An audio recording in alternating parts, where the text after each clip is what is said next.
चलिए अपने आप स्टार्ट कर रहे हैं। चलो अब बातें करना बंद, टॉपिक पे आ जाओ।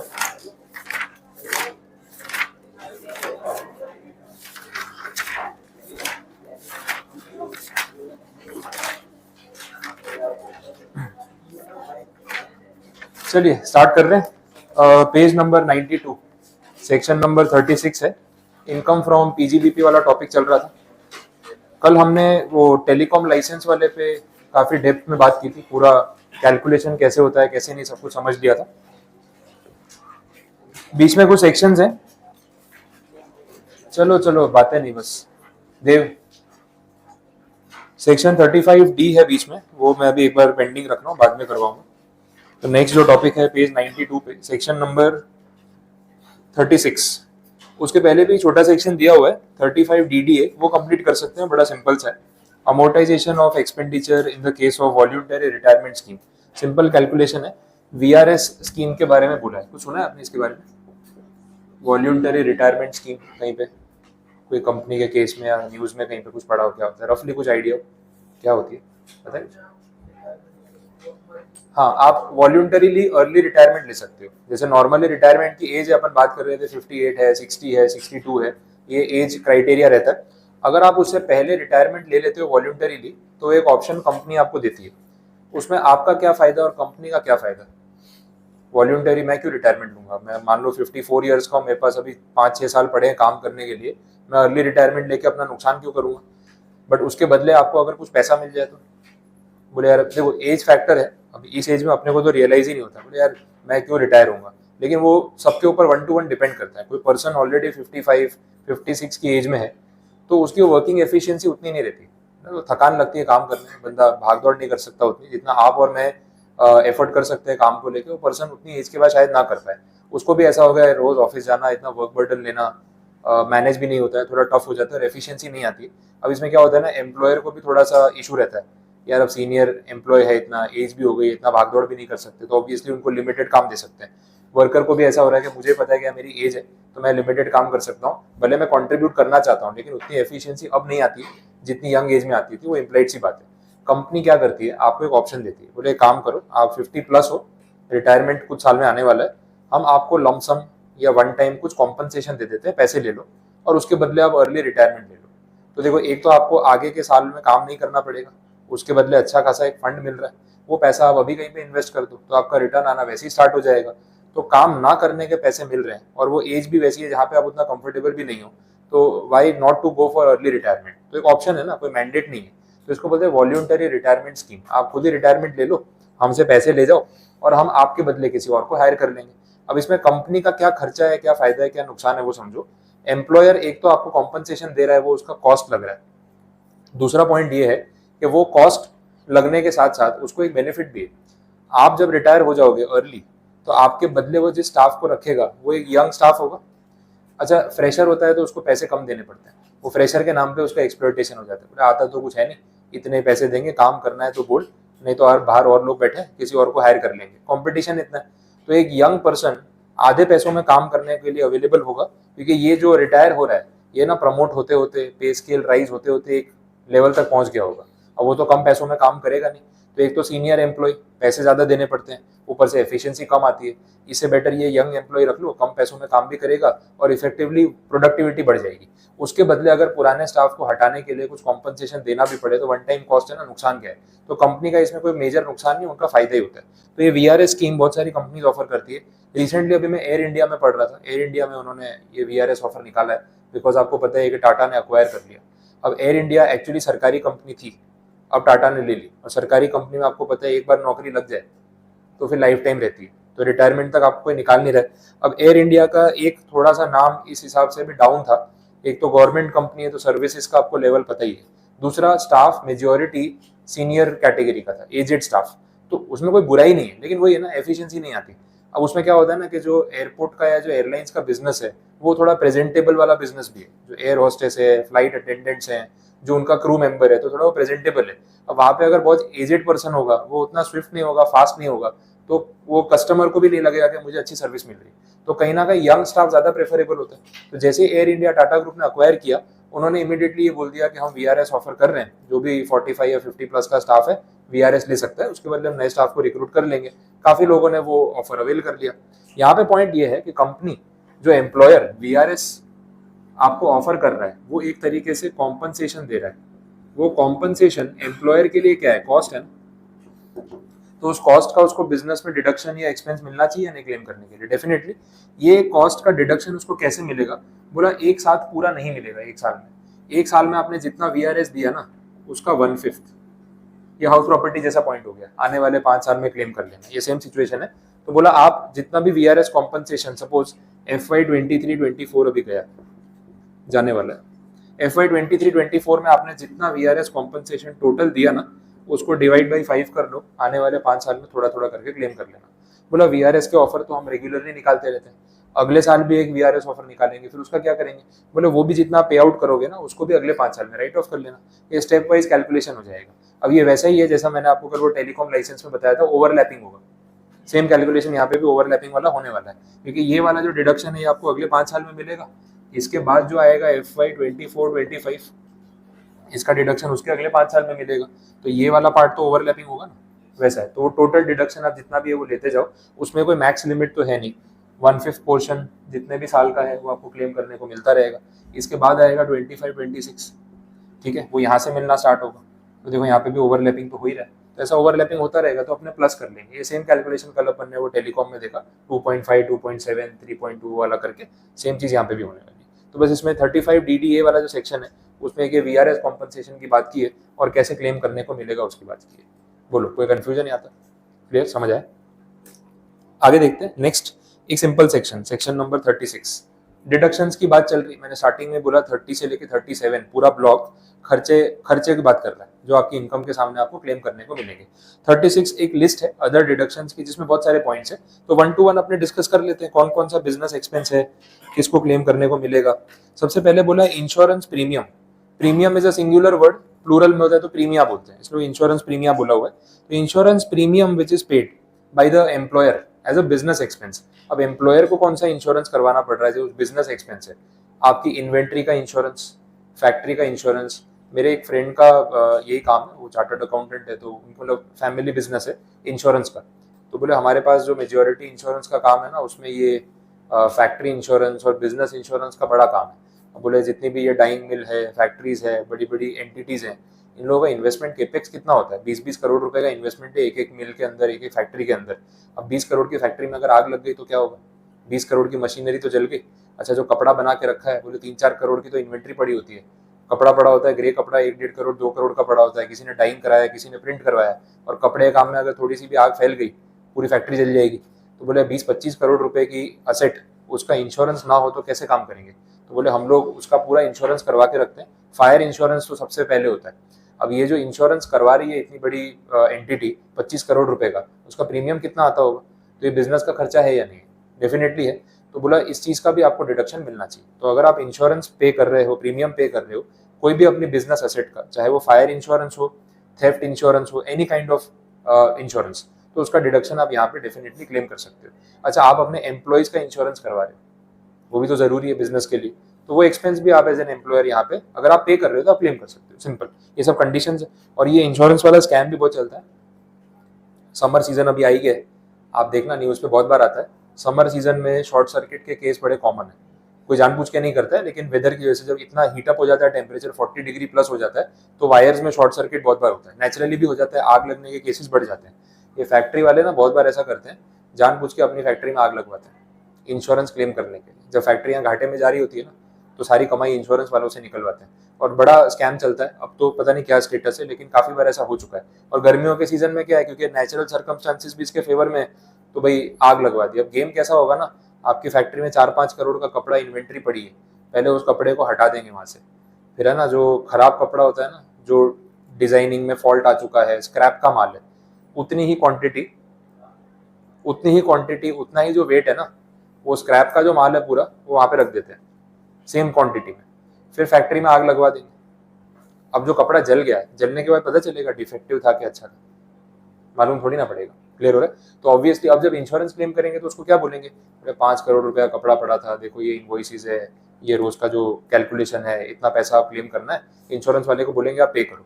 फिर वो सर्वेयर आता है, इंश्योरेंस में ऐसा थोड़ी आपने बोला पैसे दे दिए, एक सर्वेयर आएगा, सब चेकिंग करेगा, फिर उसके सेटिंग होती है, उसको बोलते हैं भाई तो इंश्योरेंस कंपनी से रिपोर्ट दे के क्लेम पास करवा दे, बाकी का जो है देख लेंगे, समझ लेंगे, वैसी बात होती है।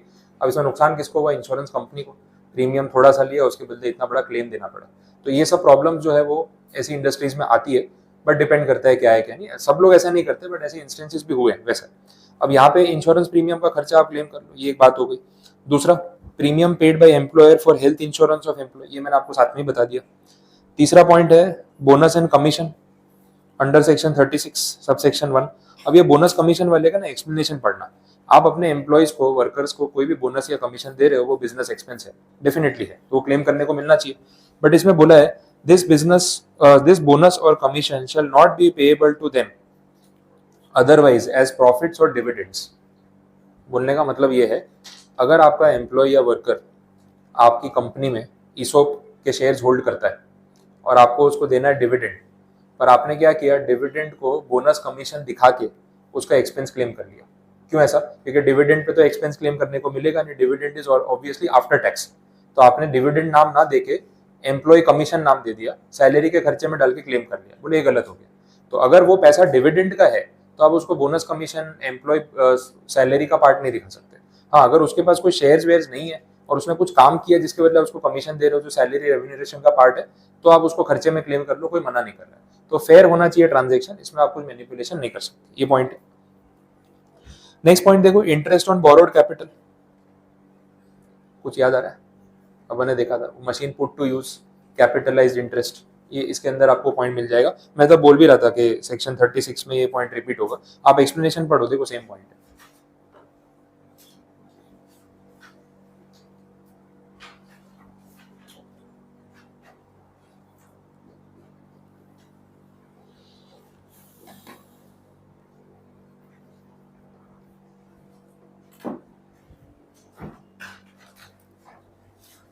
बोलो, इंटरेस्ट ऑन बोरोड कैपिटल वाला पॉइंट रिलेट हो गया। कल जो अपन ने कंडीशन देखी थी सेम है।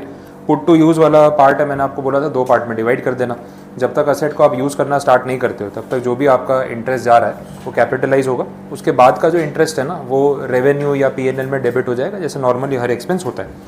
इसके बाद discount on zero coupon bonds, ये भी आप लोगों ने पढ़ा हुआ है। जीरो कूपन बॉन्ड्स, कुछ आइडिया क्या था इसमें? फेस वैल्यू, हाँ, डिस्काउंट पे आपको बॉन्ड्स मिल जाते हैं और इंटरेस्ट पे करते हैं वो लोग नहीं। फेस वैल्यू 100 रुपये, आप वो बॉन्ड 90 रुपीज़ पे खरीद लो और रिडेम्पशन पे आपको 100 रुपये पूरे वापस करेंगे, तो जो 10 रुपये है ना वही आपका रिटर्न है। जीरो कूपन मतलब जीरो इंटरेस्ट बॉन्ड्स। अब जो इशू कर रहा है ना जीरो कूपन बॉन्ड, या उसकी बात हो रही है, बायर की बात नहीं हो रही। आप इन्वेस्टर हो तो आपका रिटर्न है, लेकिन जिसने जीरो कूपन बॉन्ड इशू किया उसकी क्या कंडीशन है? उसका तो खर्चा हो गया ना, 90 रुपये लिए और 100 रुपये लौटा है, तो 10 रुपये खर्चा हो गया। वो 10 रुपये उसका बिजनेस एक्सपेंस है, वो यहाँ पे क्लेम कर सकता है, ये condition. Contribution to provident and other funds, अपने ये SBIL में भी पढ़ते थे, provident fund, pension fund, gratuity fund, ये सब। तो इसमें एम्प्लॉयर कॉन्ट्रीब्यूशन करके भी एक पोर्शन था। एम्प्लॉयर कॉन्ट्रीब्यूशन जो है उसका बिजनेस का खर्चा है, वो यहाँ पे क्लेम कर सकता है। तो 1 to 1 एग्जाम्पल्स आ रहे हैं, बड़े सिंपल पॉइंट्स है। नेक्स्ट पॉइंट में भी वही बोला है, employees contribution to welfare funds. इसमें और भी फंड्स आ गए, PF जैसे जितने भी और हो सकते हैं, ESI हो गया, ग्रेचुइटी आ गया, ठीक है, ये सब फंड्स, इसमें पेंशन फंड्स ये कवर हो सकते हैं। अगला पॉइंट है, ये कैलकुलेशन वाइज अच्छा है, बेड डेट्स की बात हो रही है। 36 subsection 1 clause 7, that is bad debts. और इसके साथ एक और क्लॉज है 36 subsection 1 clause 7A, provision for bad debts. ठीक है, तो बेड डेट और प्रोविजन फॉर बेड डेट 2 चीज़ें बोली हुई है। अब देखते हैं क्या करना है इसमें। अकाउंटिंग में आपने ये सब किया हुआ है, एंट्रीज रटी होंगी, प्रोविजन फॉर बेड डेट, वो BDR, फिर उसमें से बेड डेट क्लेम करना, फिर रिमेनिंग रिजर्व को कैरी फॉरवर्ड करना, फिर अगले साल वापस रिजर्व बनाना, ही चलता रहता है। तो बेसिक बात ये है कि बिजनेस में जहाँ पे डेटर क्रेडिटर वाला गेम होगा वहाँ पे बेड डेट्स होने वाला केस होने ही वाला है। तो आप जितना भी पैसा या जितना भी गुड्स उधार पे बेच रहे हो सकता है उसमें से कुछ ना कुछ पेमेंट आपको ना मिले और डिफ़ॉल्ट हो जाए। अच्छा, ये सबसे ज़्यादा तो ये बैंकिंग सेक्टर में चलता है, NPA जो अपन बोलते हैं वो। तो ये सब जो बेड डेट्स हो रहे हैं वो भी तो बिजनेस का ही खर्चा है ना, उसको कैसे क्लेम करना है उसकी बात यहाँ पे हो रही है। अब फर्स्ट जो आप क्लॉज नंबर 7 देख रहे हो उसमें तो सिंपल बात बोल दी, जितना आपका एक्चुअल बेड डेट हुआ है उतना आप क्लेम कर लो, कोई मना नहीं कर रहा है। लेकिन जो साथ में 7A वाला क्लॉज बोला है उसमें प्रोविजनिंग की बात की है। अब provisioning is subjective and it can be manipulative. Point वो है, जब कोई भी बिजनेस एंटिटी प्रोविज़न बना रही है कि यार इतना बैड डेट हो सकता है, अभी हुआ थोड़ी ना, प्रोविज़न बना दिया, तो वो प्रोविज़न ज़्यादा भी तो बना सकती है। फिर ये तो क्या है ना, टैक्स एडजस्टमेंट का गेम हो जाएगा। इस साल बहुत इनकम दिख रही है, क्या करें? बोले सर कोई बात नहीं, बैड डेट का प्रोविज़न ज़्यादा बना देते हैं, खर्चे में डाल देंगे, अपने आप टैक्स नीचे आ जाएगा। पर उतना बैड डेट होने ही नहीं वाला, वो तो हमको पता है ना, अभी तो प्रोविज़न बना दो। तो प्रोविजनिंग जब आप कर रहे हो तो डिपार्टमेंट की तरफ से क्वेरी आ सकती है कि भाई आपने बैड डेट का प्रोविज़न किया, कैलकुलेशन समझाओ किस बेस पे किया। कोई तो बेस होगा। नॉर्मल कॉमन सेंस वाला बेस क्या होता है, आप अपने लास्ट 1 साल 2 साल 3 साल का डेटा देख लो, 5 साल का डेटा देख लो, एक एवरेज निकाल लो कि भाई 5 साल के हमारे इतने एवरेज डेटर्स हैं, इसमें से इतना बैड डेट हुआ है, तो ऑन एन एवरेज इतना percentage of debtors bad debt में हर साल जाता है, उसको ध्यान में रख के हमने उतना ही प्रोविजनिंग किया है। लॉजिकल है, फेयर इनफ है, आप क्लेम कर लो। लेकिन अगर उसे ज़्यादा प्रोविजनिंग किया होगा जो एकदम अनरीजनेबल लग रहा हो तो फिर वो डिनाई करेंगे कि इतना अलाउ नहीं करेंगे। तो ये प्रैक्टिकल कैलकुलेशन पे चलता है। अब प्रोविजनिंग की जब बात हो रही है तो पहले क्लॉज 7A देखना पड़ेगा। यहाँ पे ना कुछ स्पेसिफिक एंटिटीज़ के लिए प्रोविजनिंग के रेट ही फिक्स कर दिए। बोले हमें इफ़ एंड देन वाला झमेला चाहिए ही नहीं, पहले फिक्स कर दिया कि भाई तुम ये एंटिटी हो ना, इतना प्रोविजनिंग करना, इससे ज़्यादा अलाउ ही नहीं करेंगे। तो हमें कैलकुलेट करना नहीं पड़ेगा कि आपने सही प्रोविजनिंग किया है कि गलत, परसेंटेज पहले हमने दे दिया। बाकी एंटिटीज़ के लिए सब्जेक्टिव रहेगा, क्वेरी आएगी तो पूछ लेंगे। इंडियन बैंक्स फर्स्ट कैटेगरी है, उनको बोला कि आप कितना बैड डेट का प्रोविजनिंग कर सकते हो, तो बोला 8.5% of adjusted total income plus 10% of average aggregate rural advances. दो चीज़ें मिला के ये पूरा प्रोविजनिंग बनेगा। पहला बोल दिया 8.5% और दूसरा बोल दिया 10% एडजस्टेड टोटल इनकम, और यहाँ बोल दिया एवरेज एग्रीगेट रूरल एडवांसेस। बड़ा सिंपल है, टर्म जैसे बड़े बड़े दिख रहे हैं। बैंक वाले जो लोन बांटते हैं ना, उसमें उनको सबसे ज़्यादा थ्रेट वही होता है बैड डेट्स का, NPA का। अब रूरल एरिया में जो लोन्स बांटे जाते हैं, बैंकिंग में लोन्स की बहुत सारी कैटेगरी है। एक रूरल लोन होते हैं, एक अर्बन लोन होते हैं, एक इंडस्ट्रियल लोन होते हैं, कमर्शियल लोन होते हैं, एक रिटेल लोन्स होते हैं जैसे होम लोन और ये सब चीज़ें हो गई। तो उनको ये देखना पड़ता है कि कौन से लोन्स हमें कितनी कैटेगरी में बांटने हैं और किस में बैड डेट का कितना थ्रेट है। अब बोला है जो रूरल लोन बांटते हैं जैसे किसान को एग्रीकल्चर के लिए, गाँव में छोटे छोटे अमाउंट, उसमें उनको थोड़ा सा डर लगता है कि यार देखो लोअर इनकम ग्रुप है, थोड़ा भी इधर का उधर हो गया और पैसा नहीं दे पाए तो बैड डेट का चांस रहेगा। तो बोला जितना भी एवरेज रूरल एडवांस है, गांव में पैसे बांटे हुए हैं ना, उसका 10%। इतना तो आप प्रोविजनिंग करके ही चलो कि अगर 1000 करोड़ बांटे हैं ना, तो 100 करोड़ एक बार प्रोविजनिंग करके चलो कि हो सकता है इतना पैसा डूब जाए। श्योरिटी नहीं लेकिन प्रोविजनिंग। बाकी तो बोले आपकी जो एडजस्टेड टोटल इनकम है। अब टोटल इनकम क्या होती है वो तो अपन ने पहले ही चैप्टर में पढ़ लिया था, उसमें कुछ प्लस माइनस करके एक एडजस्टेड टोटल इनकम निकालेंगे और उसका करेंगे 8.5%। तो बोला ये भी आप प्रोविज़न बना दो, दोनों को प्लस कर दो, इससे आपका बैड डेट रिजर्व क्रिएट हो जाएगा। तो बोला इंडियन बैंक इतना बैड डेट रिजर्व हमें बिना पूछे क्रिएट कर सकती है, कोई ऑब्जेक्शन नहीं आएगा। इससे ज़्यादा क्रिएट करोगे तो रिवर्स करवा देंगे, और ज़्यादा क्रिएट करने का कोई सेंस नहीं बनता जब आपको ऑलरेडी एक परसेंटेज दे रखा है। ये पॉइंट हो गया। बाकी फॉरेन बैंक्स स्पेसिफिक कैटेगरी, इनको बोला आपके एडजस्टेड टोटल इनकम का 5%। Public financial institution, state financial corporation, इनका भी सेम एडजस्टेड टोटल इनकम का 5%। ठीक है, ये सब चीज़ें हैं यहाँ पे। तो इन सारी एंटिटीज़ के लिए इतना इतना डिडक्शन यहाँ पे अलाउ किया जाएगा, वैसे बता रखा है। अभी adjusted total income and all calculation आगे थोड़ा जब कैलकुलेशन का सम आएगा तब बताऊँगा, अभी उस पर नहीं जा रहा हूँ। इन्होंने बोला तो हुआ है लेकिन अभी उस पर बात नहीं करेंगे तो चलेगा। अब उसके ऊपर वाला जो क्लॉज है 7th वाला, that is related to bad debt. अब इन दोनों का कॉम्बिनेशन समझो। जैसे आपको यहाँ पे बोला इंडियन बैंक के केस में कि आप बैड डेट रिजर्व क्रिएट कर सकते हो। आपने बैड डेट रिजर्व क्रिएट कर दिया 50 करोड़ रुपीज़ का, ठीक है। अब इसके बाद इस साल 50 करोड़ का आपने रिजर्व क्रिएट कर दिया, साल के एंड में कोई एक्चुअल बैड डेट नहीं हुआ, तो अपने रिजर्व को कैरी फॉरवर्ड करेंगे, पैसे साइड पे रखें, जब नुकसान होगा काम आएंगे। अगले साल भी तो वापस से रिजर्व क्रिएट करोगे। अगले साल के डेटा के हिसाब से आपने फिर से रिजर्व क्रिएट किया 40 करोड़ का, अब टोटल रिजर्व आपके पास पड़ा हुआ है 90 करोड़।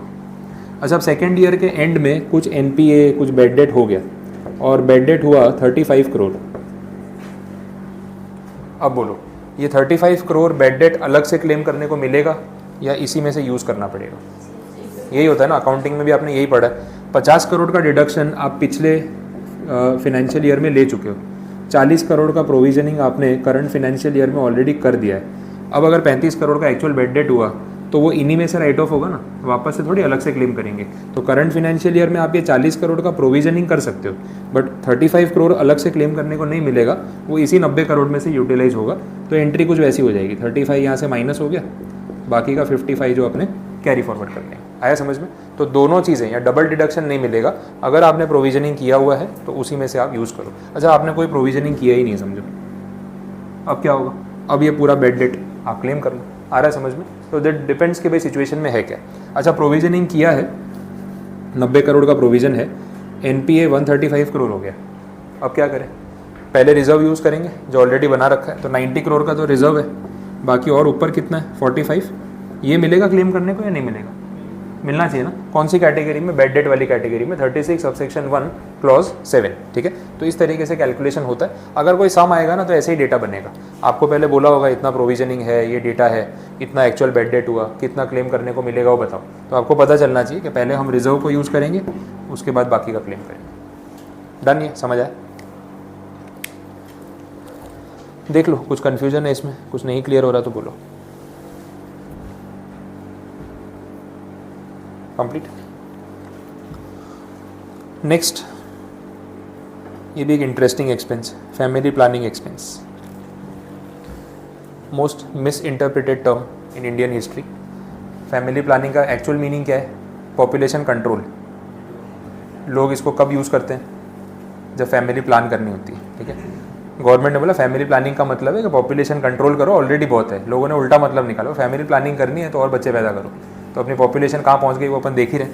फैमिली प्लानिंग एक्सपेंस का एक्चुअल मीनिंग यहाँ पे ऐसा है, कॉर्पोरेट्स में, कंपनीज में ना, वो अवेयरनेस क्रिएट करने वाला भी एक बर्डन रहता है। ये जो अपना HR मैनेजर होता है ना, इसको बोलते हैं भाई तू गेम भी खिलवा, पिकनिक भी ऑर्गेनाइज कर, DJ पार्टी भी रख, ठीक है, खाना पीना भी मंगवाता रहे, ये सब अवेयरनेस प्रोग्राम भी करता रहे। बोले फिर रिक्रूटमेंट कब करूँ? बोले ये सब कर पहले, फिर जब टाइम बचे तो रिक्रूटमेंट भी कर लेना, वैसा है। तो HR पॉलिसी में भी आ जाता है ये। और सोशल अवेयरनेस क्रिएट करना वेरियस मैटर्स पे, वो कंपनीज़ को एक रिस्पॉन्सिबिलिटी के तौर पे भी करना पड़ता है। तो उसमें ये पॉइंट कवर होता है, फैमिली प्लानिंग एक्सपेंस। अगर कंपनी ने कोई अवेयरनेस प्रोग्राम रखा है इस चीज़ को लेकर कि अवेयरनेस होनी चाहिए कि पॉपुलेशन का एक्सप्लोजन कितना है, उसके नेगेटिव एस्पेक्ट्स क्या है, और उसको कंट्रोल करने के लिए हमें किन चीज़ों का ध्यान रखना चाहिए, उसके रिगार्डिंग एक अवेयरनेस प्रोग्राम कर रहे हैं। अब कोई भी प्रोग्राम करोगे खर्चा तो होगा ना, सेटअप का, ये सब चीज़ों का, कुछ आपने बैनर प्रिंट कराए होंगे, कुछ पैम्फलेट बांटे होंगे, कुछ भी होगा। तो ये सारे एक्सपेंसेस आप यहाँ पे क्लेम कर सकते हो, जो भी रेवेन्यू नेचर के एक्सपेंस आपके हो रहे हैं, ठीक है। तो ये अलाउ किया हुआ है, स्पेसिफिक इसको यहाँ पे हाईलाइट किया हुआ है। और ये मैटर थोड़ा सा गवर्नमेंट लेवल पे भी बीच बीच में चल रहा था। बोले यार पॉपुलेशन के रिलेटेड कुछ लॉज या रूल्स बनाने चाहिए या क्या करना चाहिए, इस पर बीच में बात हो रही थी 1-1.5 साल पहले ही। अब चाइना की जो सिचुएशन है उसको देखते हुए इंडिया भी एज एन एग्जाम्पल उसको देख रहा है। अब चाइना में पॉपुलेशन अपने से ज़्यादा थी, अब आज की डेट में अपन उनको ओवरटेक कर चुके हैं। अब ये पॉपुलेशन एक ऐसा सब्जेक्ट है जो बेनिफिट भी है और डिसएडवांटेजेस भी है, दोनों है। बिकॉज यही पॉपुलेशन की वजह से अपनी इकोनॉमी इतनी स्केल कर रही है, नहीं तो वर्ल्ड मार्केट की हालत बहुत ख़राब है। जिन कंट्रीज़ में पॉपुलेशन इतनी नहीं है वो स्ट्रगल भी कर रहे हैं। हमारे को पॉपुलेशन का एडवांटेज ये है कि डिमांड बहुत है। अब 145 करोड़ लोग होंगे तो डिमांड तो रहेगी। अब डिमांड है तभी तो फिर मैन्युफैक्चरिंग, सर्विस सेक्टर ये सब ग्रो कर रहा है। बट ऑन द कॉन्ट्ररी यही पॉपुलेशन महंगाई को भी ज़्यादा बढ़ा रही है, बिकॉज डिमांड उतनी ज़्यादा है, कंजम्पशन कितना ज़्यादा हो गया, आप सप्लाई नहीं कर पाए तो फिर प्राइस राइज हो जाता है। तो इन्फ्लेशन का प्रॉब्लम साथ में चल रहा है और जो सप्लाई या डिमांड की जो बात हो रही है वो भी साथ में चल रही है। तो पॉपुलेशन के अपने फ़ायदे नुकसान है। अब गवर्नमेंट बीच में वही सोच रही थी कि यार क्या करें, इसके लिए कुछ लॉ पास कर सकते हैं क्या, कि भाई इससे ज़्यादा आप जो है बर्थ नहीं दे सकते, या फिर चाइल्ड पॉलिसी ले आओ कि भाई 2 ही बच्चे पर फैमिली, ऐसा कोई लिमिटेशन रखना चाहिए या नहीं। चाइना में उन्होंने ऐसा किया हुआ था, 1 चाइल्ड पॉलिसी में भी कहीं आपने पढ़ा होगा। और ये 1 चाइल्ड पॉलिसी लास्ट 30 ईयर से चल रही थी, अब उल्टा हो गया है चाइना में। अब गवर्नमेंट बोल रही नहीं नहीं, 1 चाइल्ड पॉलिसी हम हटा रहे हैं। डेमोग्राफी पूरी चेंज हो गई, बड़ा इंटरेस्टिंग है वो। 30 ईयर्स बैक चाइना की पॉपुलेशन वैसी थी जैसी आज इंडिया की पॉपुलेशन है। Majority people were youngsters, 65-70% population under 35, मतलब वर्क फोर्स अवेलेबल थी। तो सब लोग काम कर रहे हैं, हार्ड वर्क कर रहे हैं, यंग जनरेशन है, एफर्ट्स कर रही है। तो वो कंट्री अगले 25-30 साल में कहाँ पहुँचा वो आज आपके सामने है। बट आज सिचुएशन अलग है। अब वो पॉपुलेशन जो जब अंडर 30 थी आज वो 60 की हो गई है। तो वो सारी पॉपुलेशन हो गई सीनियर सिटीजन, जो वर्क फोर्स में उतना कंट्रीब्यूट नहीं कर पा रही। अब उल्टा सरकार को उनके खर्चे उठाने पड़ रहे सीनियर सिटीजन वाले। उल्टा हुआ इंडिया में। अब हमारे पास जो पॉपुलेशन है अब वो स्टेज में आ गई कि अपनी 70% पॉपुलेशन अंडर 35 है। तो जो एडवांटेज चाइना के पास 30 ईयर्स पहले था पॉपुलेशन का, आज वो हमारे पास है। बट जो आज चाइना की हालत है 30 साल बाद अपनी भी तो होगी। तो वो सारा जो है गवर्नमेंट कैलकुलेशन करके चलती है, तो ये सब पॉइंट्स उससे रिलेट करते हैं वैसा है। तो फैमिली प्लानिंग का जो एक्सपेंस है वो एक्सपेंसेस यहाँ पे आप क्लेम कर सकते हो, इतना क्लैरिफाई किया और कुछ नहीं। इसके बाद जो टॉपिक आ रहा है that is security transaction tax, commodity transaction tax. ठीक है, ये अलग अलग टाइप के टैक्सेस जो है वो स्टॉक मार्केट में भी लगते हैं। STT, सिक्योरिटी ट्रांजेक्शन टैक्स, अगर आप शेयर खरीदते बेचते हो ना तो उसका एक कॉन्ट्रैक्ट नोट आता है, वो कॉन्ट्रैक्ट नोट मेल पे आता है अगले दिन या शाम को, कभी खोल के देखना उसके अंदर कौन कौन से आपके कॉस्ट लग रहे हैं। कितने लोग शेयर ट्रेडिंग करते हैं उनको पता ही नहीं होता कि चार्जेस लग रहे हैं, और वो चार्जेस के बारे में जो साल के एंड में पता चलता है तो लगता है कमाया कि गवाया वही समझ नहीं आया। जितना माइनर प्रॉफिट बुकिंग करते जा रहे थे उतने तो चार्ज लग जाते थे, तो वो demat charges, stamp duty, GST और ये STT, ये सब देखना पड़ता है। तो हर सिक्योरिटी के ट्रांजैक्शन पे सरकार टैक्स चार्ज करती है, दैट इज़ STT। अब अगर आप इंडिविजुअली खुद के लिए ट्रेडिंग कर रहे हो तो STT का कोई डिडक्शन नहीं मिलता है, लेकिन जो लोग स्टॉक ब्रोकर का काम कर रहे हैं, क्लाइंट के लिए शेयर खरीदते हैं, क्लाइंट के लिए बेचते हैं, उनका अगर कोई STT लग रहा है तो वो तो बिजनेस एक्सपेंस हुआ ना, तो वो लोग क्लेम कर सकते हैं। कॉमोडिटी ट्रांजैक्शन टैक्स जो है ना वो ये कॉमोडिटी मार्केट में लगता है, शेयर की ट्रेडिंग होती है, वैसे गुड्स की ट्रेडिंग भी होती है। MCX का जो पोर्टल है उस पर ट्रेडिंग होती है, दैट इज़ कॉमोडिटी मार्केट। इसमें गेहूँ, शक्कर, चावल, स्टील, एल्यूमिनियम, इसमें भी ट्रेडिंग होती है वैसा है। तो वहाँ पे जो टैक्स लग रहा है उसको CTT बोला जाता है, वो आप एक्सपेंस के तौर पे क्लेम कर सकते हो अगर आपका बिजनेस है ट्रेडिंग का। तो 36 वाला पूरा सेक्शन जो है वो यहाँ पे कंप्लीट है। Next section number 37 open ended है, ध्यान से समझ लो। इसमें ऐसा बोला है जो भी खर्चा 30 to 36 में स्पेसिफिक कवर हो गया है उसका टेंशन नहीं है, लेकिन जो कवर नहीं हुआ है वो यहाँ पे कवर होगा 37 में। मिसलिनियस सेक्शन है ये, कोई भी एक्सपेंसेस जो बाकी रह गए जो बिजनेस से कनेक्टेड है वो यहाँ पे आ जाएंगे, बिकॉज इतने सारे बिजनेसेस होते हैं, इतने सारे प्रोफेशन होते हैं, हर एक एक्सपेंस को एनलिस्ट कर पाना प्रैक्टिकली पॉसिबल नहीं है, तो एक मिसलिनियस सेक्शन यहाँ पे रखना ही पड़ेगा। ये वैसी बात हो गई जैसे अदर सोर्सेज का हेड हम पढ़ते हैं, जो इनकम कहीं कवर नहीं हुई वो यहाँ पे कवर हो जाएगी, सेम जो एक्सपेंस आगे कवर नहीं हुआ यहाँ पे कवर हो जाएगा। नोट में कुछ चीज़ें क्लैरिफाई की है। CSR एक्सपेंस क्लेम नहीं कर सकते, वो तो इम्प्लाइड है। CSR जो है वो अलग कैटेगरी हो गई, वो बिजनेस के लिए है भी नहीं। Any advertisement expenditure in political parties, newspapers और सोवेनियर्स, ये सिंपल कर देता हूँ, अभी इलेक्शन का टाइम चल ही रहा है ना, तो ये सब चीज़ें रेलेवेंट भी हो जाती है। आप अपने ब्रांड की प्रमोशन न्यूज़पेपर में करते हो, जैसे मैं क्लासेस का प्रमोशन कर रहा हूँ, बिजनेस एक्सपेंस है, मैं क्लेम करूँगा। लेकिन अगर वो न्यूज़पेपर किसी पॉलिटिकल पार्टी की ओनरशिप में है या कंट्रोल में है और उसमें मैंने एडवर्टाइजमेंट दी, तो वो खर्चा मुझे क्लेम करने को नहीं मिलेगा। उसका रीज़न क्या है ना, वो फिर इनडायरेक्ट तरीका हो गया पॉलिटिकल पार्टी को डोनेशन देने का, कि भाई पॉलिटिकल पार्टी, बहुत सारी पॉलिटिकल पार्टीज़ के खुद के न्यूज़पेपर चलते हैं, उससे क्या है ना उनको थोड़ा पब्लिक को अपनी तरफ अट्रैक्ट करने में भी ईजी रहता है, कुछ आर्टिकल्स उनके फेवर में भी आते रहते हैं, मीडिया मैनेजमेंट हो गया। अब इसमें आपने क्या किया, एक पॉलिटिकल पार्टी के न्यूज़पेपर में अपनी ऐड दे दी, उसने छोटी सी ऐड आपकी लगा दी और आपने उसको पेमेंट कर दिया। अब ये पेमेंट ऐसे देखा जाएगा एज इफ आपने पॉलिटिकल पार्टी को कंट्रीब्यूशन दिया, तो बोला बिजनेस एक्सपेंस में इसका डिडक्शन नहीं मिलेगा वैसा। इसके बाद जो नीचे टॉपिक है वो एग्जांपल्स है, तो मैं एक एक करके डिस्कस नहीं करा रहा हूँ, वो आपके लिए ही रहेगा, एज एन एग्जांपल है, पूरी लिस्ट दे रखी है। ये सारे खर्चे जितने यहाँ पे दे रखे हैं ना, ये सब बिजनेस एक्सपेंस में कवर होते हैं, ध्यान रखना।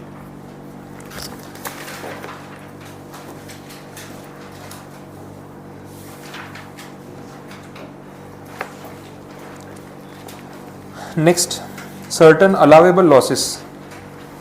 सबसे पहले इसमें बोला है रॉबरी और डेकोइटी। अब देखो ये रॉबरी और डेकोइटी अपन वो IPC में पढ़ते थे, थेफ्ट, रॉबरी, डेकोइटी, तो ये तो बोले अलाउेबल एक्सपेंसेस। अब ये कैसी बात हुई, चोरी हो गई और उसको अलाउ कर रहे हैं। इंटरेस्टिंग केस है, समझ लेना। बहुत जगह बहुत बिजनेसेस में बोलते हैं ना, जो थेफ्ट वाला पोर्शन है ना, उसको कॉस्टिंग का एक हिस्सा मानना ही पड़ता है, क्योंकि अनअवॉइडेबल है, आप चोरी को रोक नहीं सकते।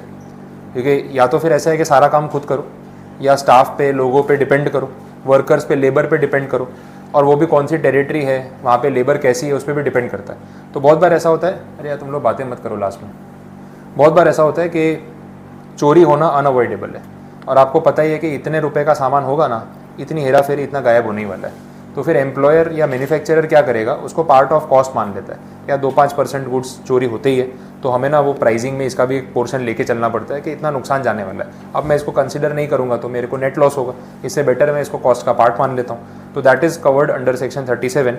उसको भी आप एज एन एक्सपेंस क्लेम कर सकते हो if you are able to convince the assessing officer के अनअवॉइडेबल है। अवॉइडेबल है तो अलाउ नहीं करेगा वो, लेकिन अनअवॉइडेबल है तो फिर अलाउ कर सकते हैं। वैसा है, कितने केस में तो ऐसा भी होता है ट्रांसपोर्टेशन में गुड्स चोरी होते हैं, जो हाईवे वाले रूट होते हैं ना, काफ़ी सारे स्टेट्स में ऐसा है कि हाईवे के पर्टिकुलर रूट से अगर ट्रक जाएगी तो वहाँ पे ना वो डाका डालने के लिए डाकू लोग बैठे ही होते हैं। वो ट्रक रोक लेंगे, जितना सामान चाहिए उतना उतार लेंगे। आपने अगर कुछ बोला, अपोज किया, आपका रिस्क है। कुछ नहीं बोलोगे, चुपचाप सामान उतार लेंगे, आपको जाने देंगे। तो कितनी बार पूरे पूरे ट्रक लूट लेते हैं, कितनी बार बहुत सारा सामान उनका, वो बोलते हैं ना हफ्ता देने वाली बात हो गई कि यहाँ से जा रहे हो ना तो ये टोल है, देना ही पड़ेगा। अब वो अनअवॉइडेबल है, क्या कर सकते हैं। तो वो तो बिज़नेस का खर्चा हो गया। मैं 100 यूनिट बेच रहा हूँ, 10-20 तो ये लोग निकाल ही लेते हैं, तो मुझे वो नुकसान होगा तो मैं कहाँ डालूंगा, तो उसको मैं क्लेम कर सकता हूँ। इस टाइप की चीज़ें भी पॉसिबल है, सब्जेक्टिव है, इसलिए अलाउ किया। एम्बेजलमेंट और थेफ्ट। एम्बेजलमेंट का मतलब ही वो है पैसों की हेरा फेरी, चोरी, जो अवॉइडेबल नहीं है। कैश वाले बिजनेस में ऐसा मोस्टली होता है। Loss due to non recovery of advances, या आपने किसी को एडवांस दिया तो उसने काम नहीं किया, पैसे लेके गायब हो गया, नुकसान हो गया, ये सब भी क्लेम हो सकते हैं। ठीक है, तो ये 37 से रिलेटेड सारे पॉइंट्स यहाँ पे कंप्लीट है। आगे सेक्शन नंबर 40 है एक, वो नहीं ले रहा हूँ, कुछ और सेक्शन देख लेते हैं जो कंपेरेटिवली थोड़ा इंटरेस्टिंग हो।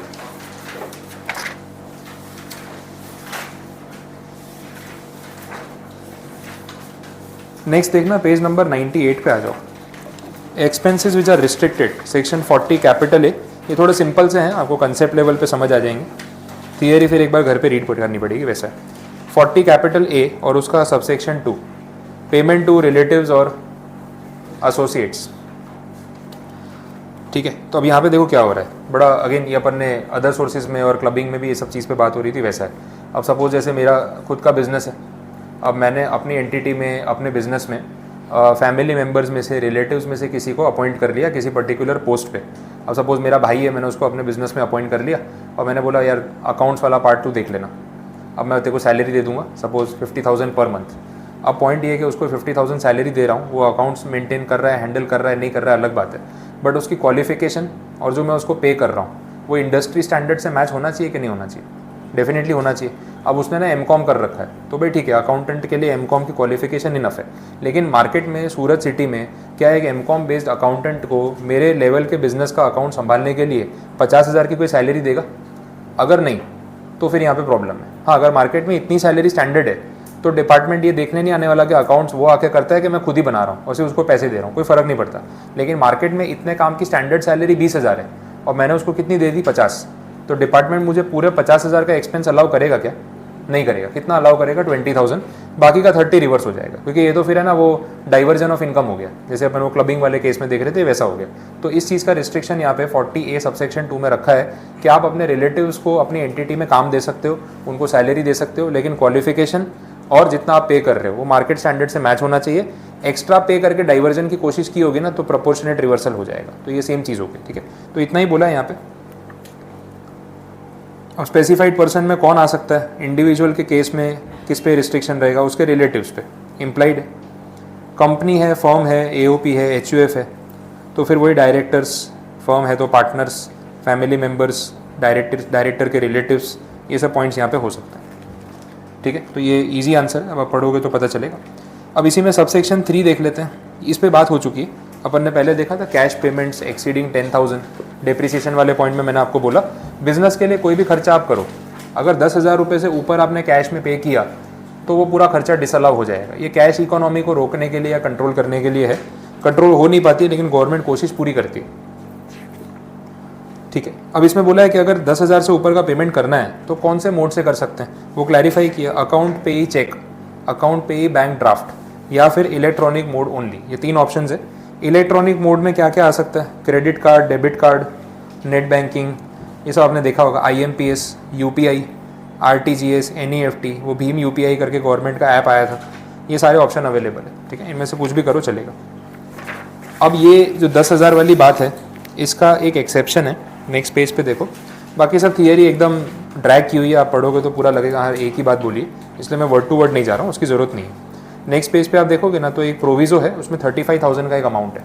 स्पेसिफिक वो पॉइंट बता रहा हूँ। कुछ बिजनेस ऐसे हैं जहाँ पे ये 10,000 की लिमिट 35,000 तक एक्सटेंड कर दी। वो है ट्रांसपोर्टेशन का बिजनेस, उसको बोलते हैं लीजिंग, प्लाइंग, हायरिंग, अपने शॉर्ट में बोलेंगे ट्रांसपोर्ट बिजनेस। ट्रांसपोर्ट बिजनेस वाले केस में आप 35,000 रुपीज़ तक कैश पेमेंट कर सकते हो, वो डिसअलाउ नहीं होगा। तो 10,000 की लिमिट उन्होंने बढ़ा दी। अब ऐसा क्यों है? बिकॉज ट्रांसपोर्टेशन का जो बिज़नेस है उसमें अलाउ करना ही पड़ेगा। एक तो ना कुछ बिजनेस ऐसे होते हैं जिनसे सरकार भी डरती है कि इनसे ज़्यादा पंगा नहीं लेना है, इसमें ट्रांसपोर्ट वाले पहले आते हैं, क्योंकि फिर ये लोग क्या है ना, यूनियन बना के हड़ताल कर देते हैं ना, तो 2 दिन में समझ में आ जाता है कि इनके बिना काम नहीं चलेगा। और इतनी बड़ी यूनियन होती है ना कि पूरा पूरा जोन 4-5 स्टेट्स ब्लॉक कर देंगे, पूरे एक ट्रक नहीं हिलेगा, जो करना है कर लो। अब ट्रांसपोर्ट ही नहीं होगा तो अगले दिन गुड्स की सप्लाई की शॉर्टेज शुरू, दूध का सप्लाई नहीं आएगा, सब्जी फ्रूट का सप्लाई नहीं आएगा, जिनके सब्जी फ्रूट रास्ते में पड़े हैं वो वहीं सड़ जाएंगे, ख़राब हो जाएंगे, पब्लिक को चीज़ें नहीं मिलेंगी तो प्राइस राइज हो जाएगा, तो बड़ा प्रॉब्लम हो जाता है। तो गवर्नमेंट ना रूल्स के अंदर थोड़ा बहुत इनको रिलीफ देती है, उनको लगे कि चलो हमारा ध्यान रखा और कुछ नहीं, तो यहाँ लिमिट बढ़ा दी।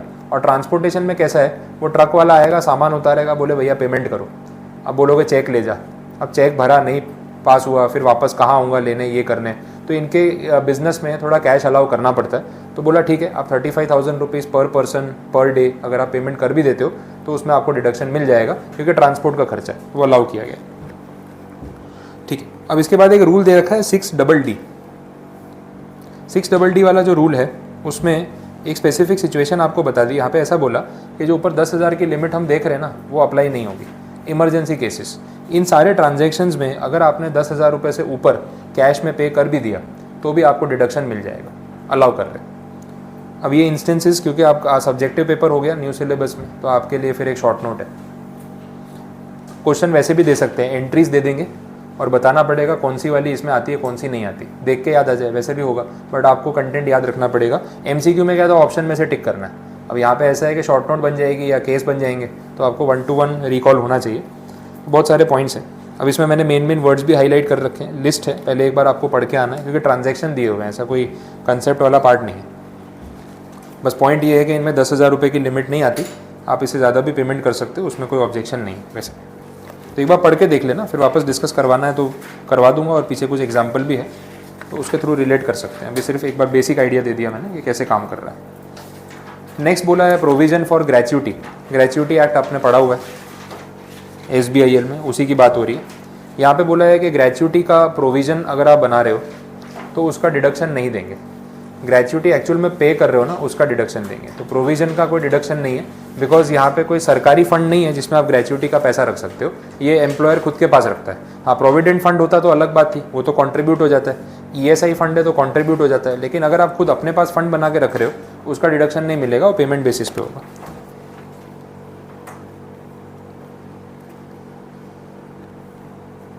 लास्ट पॉइंट भी वही है, restriction on contribution by employer to non statutory funds. Non statutory मतलब सरकारी फंड नहीं है ये। तो बोला आप कोई भी कंट्रीब्यूशन करते हो जो सरकारी फंड में जाता है वो रिलायबल है कि भाई पैसा गवर्नमेंट के पास पहुंचा है, आपने पे किया है, आप डिडक्शन ले लो। अदरवाइज कोई प्राइवेट फंड मेंटेन कर रहे हो तो उसमें दिया हुआ पैसा डिडक्शन के लिए एलिजिबल नहीं होगा, ये क्लैरिफाई कर दिया। तो चाहे वो प्रोविडेंट फंड का नाम हो या कुछ भी हो, सरकारी फंड या रिकग्नाइज प्रोविडेंट फंड होना चाहिए। ऐसा भी नहीं कि सारा गवर्नमेंट खुद ही मेंटेन करती है, इवन रिकग्नाइज भी होते हैं। जैसे एक स्कीम आती है, अपने इनकम टैक्स में पढ़ेंगे, नेशनल पेंशन स्कीम, NPS बोलते हैं। अब वो NPS का जो फंड है वो सरकार खुद मेंटेन करे ज़रूरी नहीं है। अगर आप NPS में कंट्रीब्यूट कर रहे हो, प्राइवेट बैंक्स को भी अलाउ किया हुआ है, LIC का है, ICICI है, एक्सिस है, कोटक है, HDFC है, इनके भी NPS के फंड्स चलते हैं, but they are recognise by the government. तो उसमें कंट्रीब्यूट करोगे तो भी डिडक्शन आपको मिल जाएगा वैसा। ठीक है, तो ये आपका 40 A एक्सप्लेनेशन और कंसेप्ट कंप्लीट है। आपको लैंग्वेज एक बार साथ साथ में पढ़नी, बस उतना उसमें काफ़ी है।